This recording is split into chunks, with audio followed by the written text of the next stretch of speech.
Federalist 15. The Insufficiency of the Present Confederation to Preserve the Union. For the Independent Journal. Hamilton. To the People of the State of New York. In the course of the preceding papers, I have endeavored, my fellow citizens, to place before you in a clear and convincing light the importance of union to your political safety and happiness. I have unfolded to you a complication of dangers to which you would be exposed, should you permit that sacred knot which binds the people of America together be severed or dissolved by ambition or by avarice, by jealousy or by misrepresentation. In the sequel of the inquiry through which I propose to accompany you, the truths intended to be inculcated will receive further confirmation from facts and arguments hitherto unnoticed. If the road over which you will still have to pass should in some places appear to you tedious or irksome, you will recollect that you are in quest of information on the subject the most momentous which can engage the attention of a free people, that the field through which you have to travel is in itself spacious, and that the difficulties of the journey have been unnecessarily increased by the mazes with which sophistry has beset the way. It will be my aim to remove the obstacles from your progress in as compendious a manner as it can be done, without sacrificing utility to dispatch. In pursuance of the plan which I have laid down for the discussion of the subject, the point next in order to be examined is the insufficiency of the present Confederation to the preservation of the Union. It may perhaps be asked what need there is of reasoning or proof to illustrate a position which is not either controverted or doubted, to which the understandings and feelings of all classes of men assent, and which in substance is admitted by the opponents as well as by the friends of the new Constitution. It must in truth be acknowledged that, however these may differ in other respects, they in general appear to harmonize in this sentiment at least, that there are material imperfections in our national system, and that something is necessary to be done to rescue us from impending anarchy. The facts that support this opinion are no longer objects of speculation. They have forced themselves upon the sensibility of the people at large, and have at length extorted from those whose mistaken policy has had the principal share in precipitating the extremity at which we are arrived, a reluctant confession of the reality of those defects in the scheme of our federal government which have been long pointed out and regretted by the intelligent friends of the Union.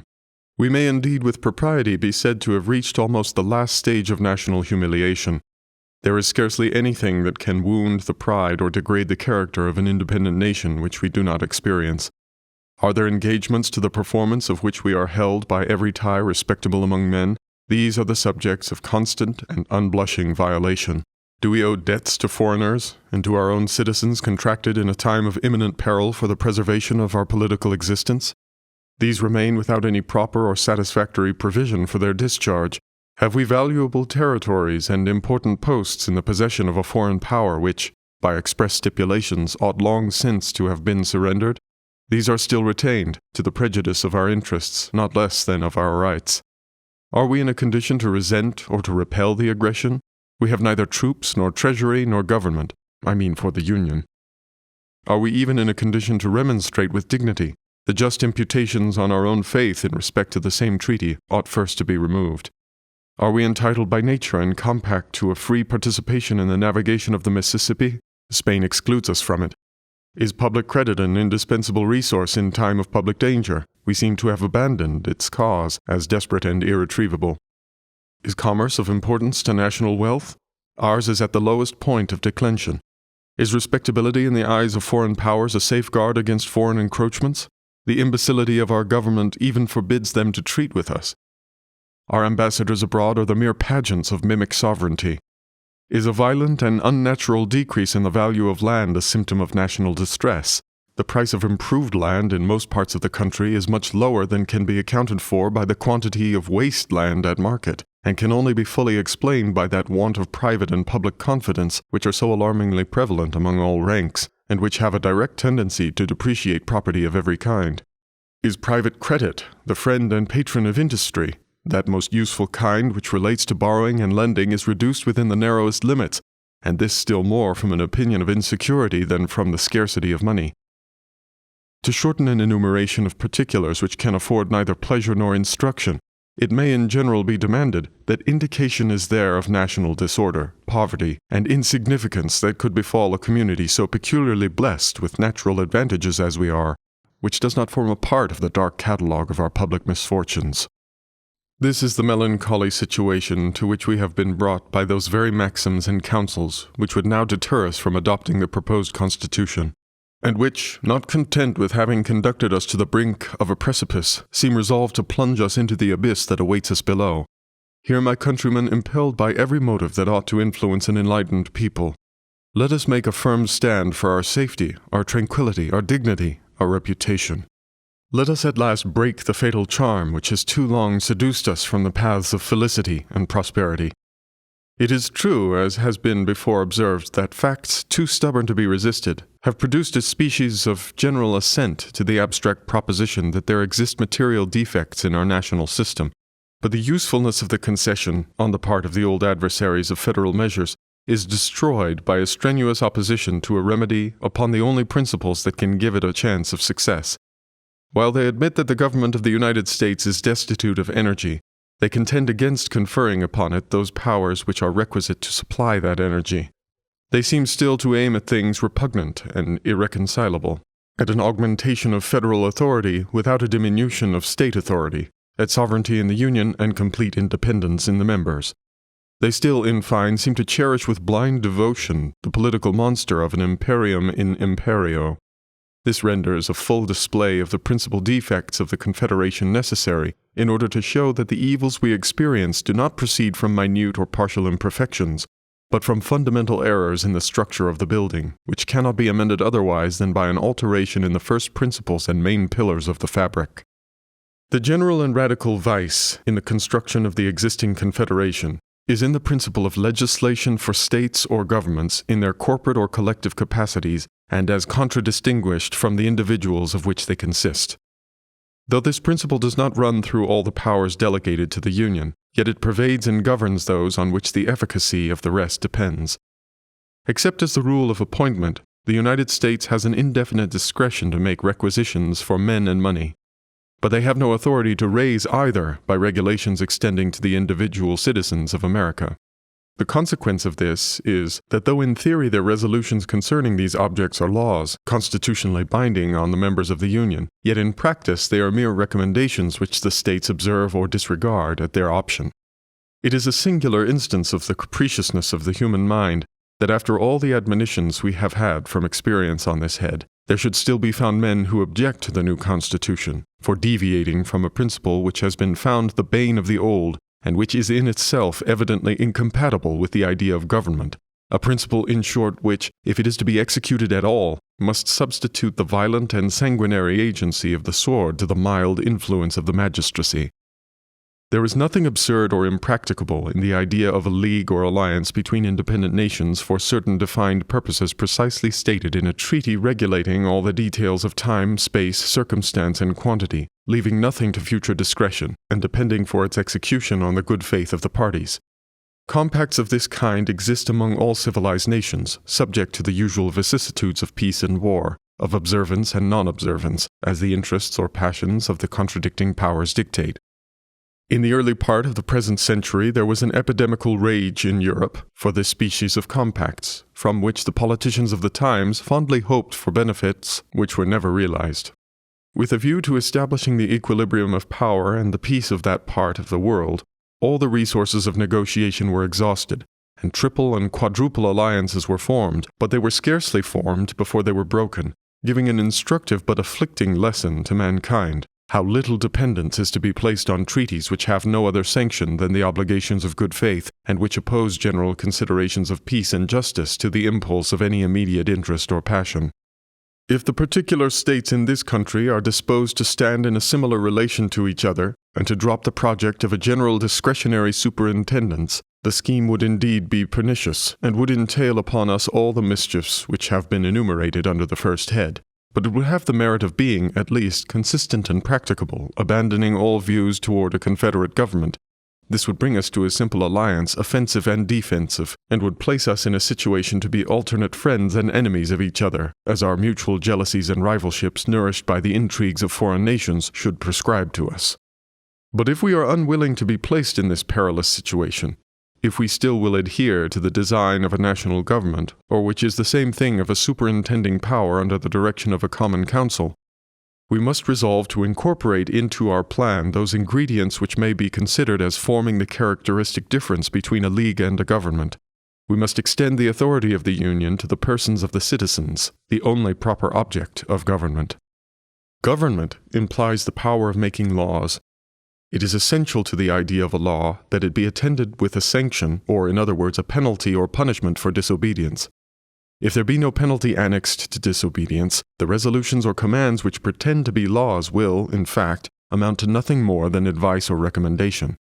This penalty, whatever it may be, can only be inflicted in two ways: by the agency of the courts and ministers of justice, or by military force, by the coercion of the magistracy, or by the coercion of arms.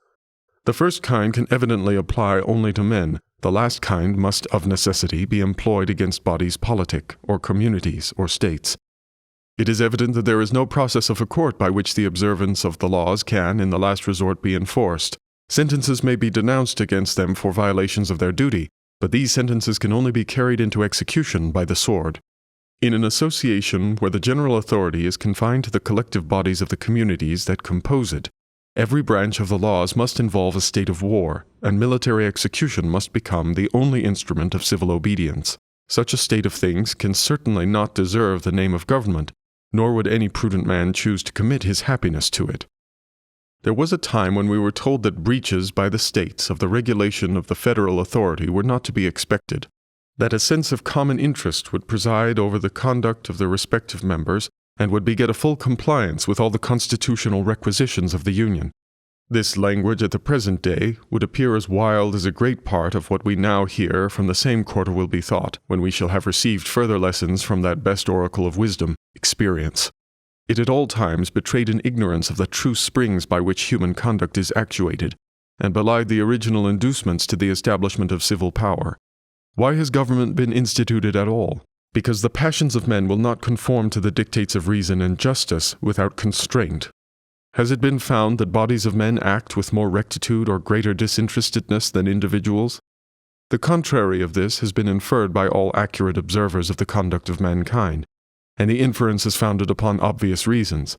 Regard to reputation has a less active influence when the infamy of a bad action is to be divided among a number than when it is to fall singly upon one. A spirit of faction, which is apt to mingle its poison in the deliberations of all bodies of men, will often hurry the persons of whom they are composed into improprieties and excesses, for which they would blush in a private capacity. In addition to all this, there is, in the nature of sovereign power, an impatience of control that disposes those who are invested with the exercise of it to look with an evil eye upon all external attempts to restrain or direct its operations. From this spirit it happens that in every political association which is formed upon the principle of uniting in a common interest a number of lesser sovereignties, there will be found a kind of eccentric tendency in the subordinate or inferior orbs, by the operation of which there will be a perpetual effort in each to fly off from the common center. This tendency is not difficult to be accounted for. It has its origin in the love of power. Power controlled or abridged is almost always the rival and enemy of that power by which it is controlled or abridged. This simple proposition will teach us how little reason there is to expect that the persons entrusted with the administration of the affairs of the particular members of a confederacy will at all times be ready, with perfect good humor and an unbiased regard to the public weal, to execute the resolutions or decrees of the general authority.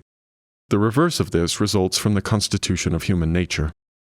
If, therefore, the measures of the confederacy cannot be executed without the intervention of the particular administrations, there will be little prospect of their being executed at all.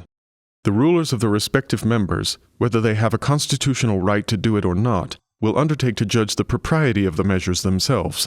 They will consider the conformity of the thing proposed or required to their immediate interest or aims, the momentary conveniences or inconveniences that would attend its adoption.